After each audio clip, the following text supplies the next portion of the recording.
चलिए स्टार्ट करते हैं। Presentment of negotiable instrument.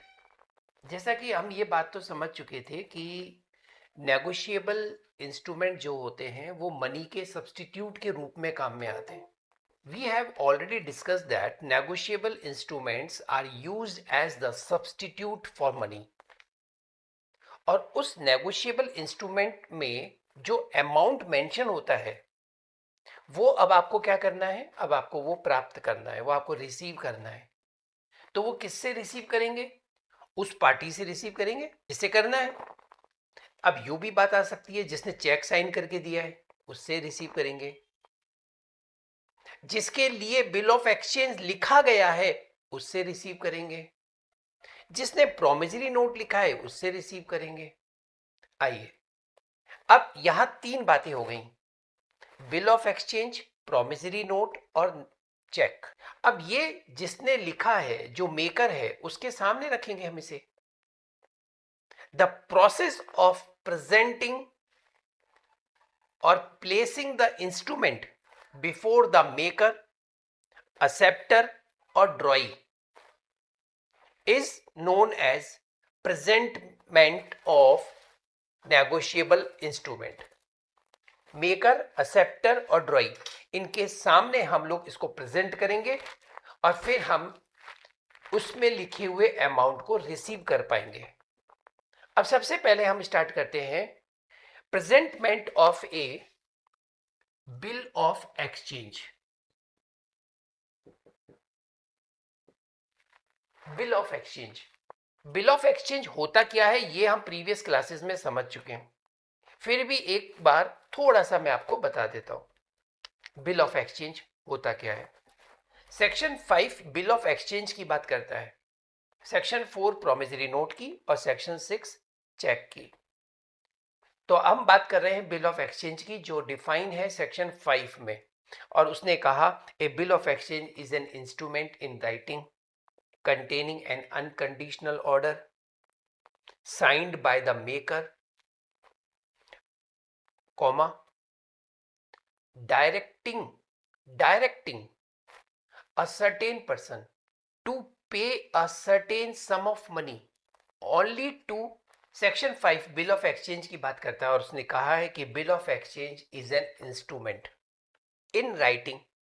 ठीक है, ये इसके एसेंशियल फीचर्स भी हो गए. Containing N unconditional order, unconditional, बिना कोई कंडीशन लगाए एक आदेश है ये. साइंड बाय द मेकर, अब बिल ऑफ एक्सचेंज जिसने लिखा है वो इस पे साइन करेगा.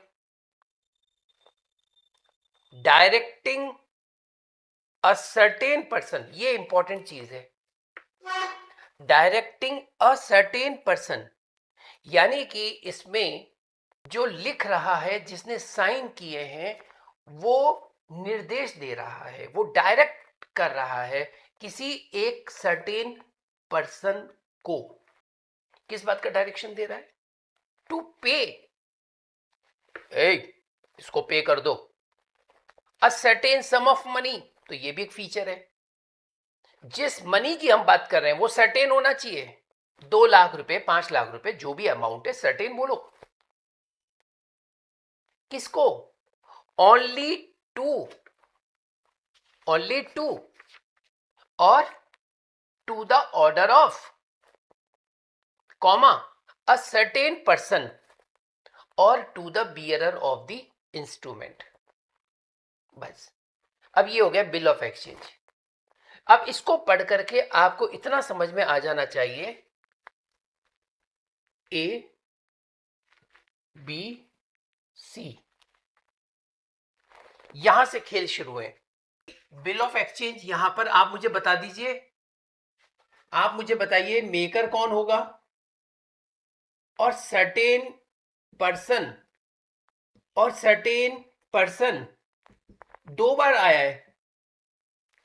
आपको ये बताना है कि ये अलग है या ये एक ही व्यक्ति के बारे में बात हो रही है. और आप इसमें एक स्टोरी क्रिएट करिए जिससे कि आप मुझे बताइए बिल ऑफ एक्सचेंज क्या है. चल जल्दी से आइए, नहीं बता सकते तो फटाफट ना करिए. बी को पैसों की जरूरत थी 20,000 रुपए। तो बी ए के पास गया और बोला मुझे 20,000 रुपए की जरूरत है। ए ने बी को 20,000 रुपए दे दिए। ए ने पूछा भैया बी तू पैसा देगा कब? तो इसने पैसे लिए थे 1 जनवरी को। तो बी ने ए को कहा कि भैया मैं आपको 5 जून को लौटा दूंगा, जून के महीने में लौटा दूंगा। तो जनवरी फरवरी मार्च अप्रैल मई जून, 5 महीने हो गए एक तरह से इसमें। जून में दे दूंगा। तो जनवरी फरवरी मार्च अप्रैल मई, 5 महीने के लिए उसने ये पैसा लिया है। ए ने दे दिया बस। बी पैसे लेकर के अपने घर चला गया। ए अपने घर में था ही, आराम से चाय पीने लगा। कोई दिक्कत नहीं है। बिल ऑफ एक्सचेंज की अभी कोई बात नहीं आ रही। बी अपने घर चला गया 20,000 रुपए लेके, ए उसको पैसा दे करके अपने आराम से काम धंधा करने लगा।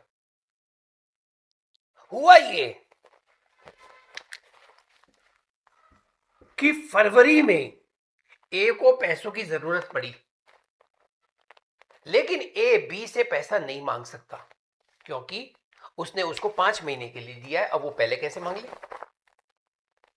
तब ए ने क्या किया, ए ने सी के पास गया। तो ए ने सी को कहा कि भैया मेरे को 20,000 रुपए की जरूरत है और मैं तुमको एक बिल ऑफ एक्सचेंज दे देता हूं, आप ये पैसा उससे जाके ले लेना। तो सी बोला कि आप खुद ही क्यों नहीं ले लेते? जब आप बी से पैसे मांगते हो और मुझसे कह रहे हो कि बी से जाके ले लेना, बिल ऑफ एक्सचेंज लिख के दे रहे हो, आपका पैसा दिया हुआ है, आज आपको जरूरत है, आप अपना पैसा वापस मांग लो। तो ए बोला मैं नहीं मांग सकता। क्यों नहीं मांग सकते? क्योंकि मैंने उसे 5 महीने के लिए दिया है, अभी तो 1 ही महीना हुआ है, और अब मुझे पैसे अगर मैं मांगूंगा तो नहीं मांग सकता ना, 5 महीने के लिए 4 महीने बाकी हैं अभी। तो सी बोला भाई साहब मैं अगर आपको अभी 20,000 रुपए दे दूं और आप मुझे बिल ऑफ एक्सचेंज लिख के देंगे कि मैं जाकर के बी से मांग लूं, तो क्या वो मुझे दे देगा अभी कल ही? बोला नहीं कल तो नहीं देगा। फिर कब देगा? बोले वो तो मैच्योर होने के बाद ही देगा ना, जब डेट, मैच्योरिटी डेट क्या है 5 उसकी जून में है। बोला भाई साहब 4 महीने बाद मुझे ये पैसा मिलेगा, मैं आपको अभी दे दूं 20,000 और मुझे ये मिलेगा 4 महीने बाद? वाह भाई वाह। मैं आपको 20,000 नहीं दूंगा, मैं आपको दूंगा 18,000 और 2,000 और उससे लूंगा 20,000। तो ए बोला कि मैं आपको बिल ऑफ एक्सचेंज फिर 20,000 का लिख के दूंगा कि 18,000 का? बोले आपको तो 20 का लिखना है, 4 महीने तक तो मेरे पास भी तो पैसा नहीं रहेगा ना, इसका खामियाजा कौन भुगतेगा? तो मैं तो उससे लूंगा और आपको 18,000 रुपए इसलिए दे रहा हूं क्योंकि आपको 4 महीने पहले मिल गया पैसा, वरना ये आपको 20,000 रुपए वहां से मिलता, 4 महीने लगते, इसी वजह से तो आप मुझसे ले रहे हो। ए बोला हाँ ये बात तो ठीक है, बस तो फिर ये लो 18,000 रुपए, लाओ बिल ऑफ एक्सचेंज लिख दो। अब यहां पे सवाल आता है कि बिल ऑफ एक्सचेंज लिखने वाला मेकर कौन है? ए इज मेकर। अब क्या लिख रहा है ये देखिएगा, अब ये देखिए क्या लिखता है। तो ये बिल ऑफ एक्सचेंज है, ये किसने दिया? ए ने दिया। किसको दिया? सी को दिया। अब सी के पास ये टुकड़ा पड़ा है, उसके पास, किसके पास है? सी के पास। अब सी अब सी अब सी इस बिल ऑफ एक्सचेंज को लेकर के क्या करेगा? अब सी क्या करेगा? ये बिल ऑफ एक्सचेंज लेकर के बी को दे देगा, बी को देगा। बहुत ध्यान से सुनो समझ रहे, बी को देगा। अब बी उस बिल ऑफ एक्सचेंज को देख रहा है।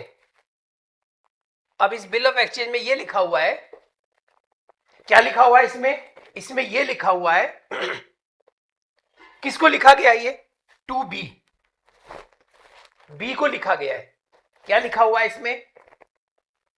अरे ओ बी, 20,000 रुपए तू सी को दे देना, या उसके ऑर्डर पर, उसके ऑर्डर पर किसको, किसके ऑर्डर पर जगदीश, किसके ऑर्डर पर, सी के ऑर्डर पर। यानी कि इस कहानी में यह भी हो सकता है कि मान लो सी ने जब ए को 20,000 रुपए दे दिए, 1 महीने बाद सी को हॉस्पिटल जाना पड़ा। अब सी के पास पैसे नहीं है, बिल ऑफ एक्सचेंज लेके घूम रहा है वो तो। अब सी क्या करेगा, सी फटाफट बिल ऑफ एक्सचेंज को एंडोर्स करेगा, हिंदी में बोलते हैं प्रस्तांकन करेगा, और फटाफट लिखेगा कि ये पैसे डॉक्टर साहब को दे देना। डॉक्टर साहब को उसने बिल ऑफ एक्सचेंज दे दिया, बिल बना था 15,000 का मान लो। डॉक्टर साहब मेरे पास पैसे नहीं है, डॉक्टर साहब ये बिल ऑफ एक्सचेंज है, ये ले लो। दिखाओ। डॉक्टर साहब 15,000 आपकी फीस है, मैं तो आपको बिल ऑफ एक्सचेंज दे रहा हूं 20,000 का। हाँ तो कोई एहसान थोड़ी ना कर रहा है, मेरे को भी तो ये पैसे 2-2.5 महीने बाद मिलेंगे। ठीक है ठीक है। तो वो डॉक्टर ने वो बिल ऑफ एक्सचेंज ले लिया। अब बी के पास कौन गया, डॉक्टर की फीस 15,000 रुपए हुई थी, उस सी के पास पैसे नहीं थे तो उसने डॉक्टर साहब को बिल ऑफ एक्सचेंज दे दिया 20,000 का। अब बताओ बी के पास कौन जाएगा, डॉक्टर जाएगा। अब डॉक्टर गया और जाकर के बी के पास गया, जाकर के उसने बिल ऑफ एक्सचेंज दे दिया उसको। अब बी बिल ऑफ एक्सचेंज पढ़ रहा है। तो आप सी हैं। अबे ओए मैं सी नहीं हूं, मैं डॉक्टर हूं। पर भाई साहब यहां पे तो लिखा है कि सी को देने पैसे। अरे मूर्ख आदमी आगे तो पढ़। और ऑर्डर, अच्छा अच्छा, सी ने आपको एंडोर्स कर दिया था क्या, और क्या, देखूं एक बार देख लूं, देखना अच्छे से देख यार। हाँ सी ने डॉक्टर को एंडोर्स कर दिया, तो आप डॉक्टर साहब हैं, और कौन हूं। ठीक है ठीक है। अच्छा भाई साहब एक बात बोलूं। हाँ बोल। मुझे आप, अभी मैं इसको देखूंगा। डॉक्टर का दिमाग खराब। डॉक्टर बोला अबे देखेगा क्या, तो बी बोला मैं क्या करूं। अबे करूं क्या होता है। अब बताओ डॉक्टर बी को क्या बता रहा है जगदीश। बी बोला मैं क्या करूं इसका, तो डॉक्टर क्या बोला उसको, डॉक्टर बी को क्या बोलेगा, डॉक्टर बी को बोलेगा, डॉक्टर बोलेगा अबे इसको एक्सेप्ट कर, एक्सेप्ट।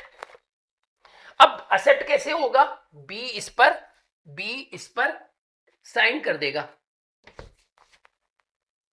एक्सेप्टेड, और ये बी ने साइन कर दिया। लेकिन बी कहता है भाई साहब, डॉक्टर साहब मुझे थोड़ा समय दीजिए मैं सोचूंगा। अब आपको यह बात पता होनी चाहिए, जब कोई बिल ऑफ एक्सचेंज उस पर्सन के पास आता है जिसको पैसे देने होंगे, वो कहता है कि मुझे थोड़ा सोचने का समय दीजिए। क्या आपको किसी को पता है कितना टाइम मिलता है सोचने का उसको, उसको मिलते हैं 48 घंटे। 48 घंटे का समय है बी के पास इस बात का निर्णय लेने के लिए कि मैं इस बिल ऑफ एक्सचेंज को एक्सेप्ट करूं या ना करूं। इस बात का बी ने क्या किया, इस पर साइन कर दिया और एक्सेप्टेड लिख दिया। जैसे ही बी ने इस पे साइन करके एक्सेप्टेड लिख दिया, अब बी को बोलेंगे एक्सेप्टर। तो बिल ऑफ एक्सचेंज के अंदर कितनी पार्टीज होती है, देखा जाए तो ड्रॉवर और एक होता है ड्रॉई।